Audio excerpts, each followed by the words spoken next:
আপনারা প্রায় সময় আমার ক্লোজেটের ট্যুর চেয়েছেন বিভিন্ন সময় লাইভে বা ভিডিওতে, বাট কখনো এভাবে আসলে শেয়ার করা হয়নি। বাট আমি জাস্ট একটা পার্ট দেখাচ্ছি যে আমি কিভাবে শাড়ি অর্গানাইজ করে রাখি।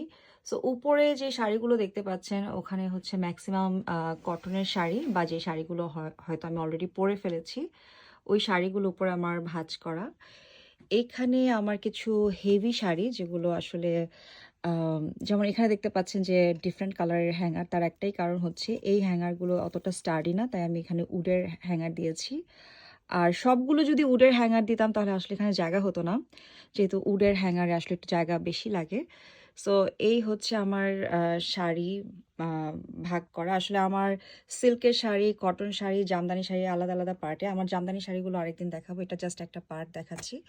এই যে শাড়িগুলো, আর উপরের শাড়িগুলো। আর এইখানে যা দেখছেন এগুলো হচ্ছে শুধু আমার ব্লাউজ। যেমন এখানে হচ্ছে পেছনের দিকে শাড়ির ব্লাউজ, এখানে কটনের ব্লাউজ পেটিকোট, এখানেও শাড়ির ব্লাউজ, আর নিচের দিকে কিছু সালোয়ার কামিজ আছে আর এক্সট্রা ব্লাউজ আছে। সো এই 4টা তাকের মধ্যে আলমারির আমার শুধু ব্লাউজ আর পেটিকোট।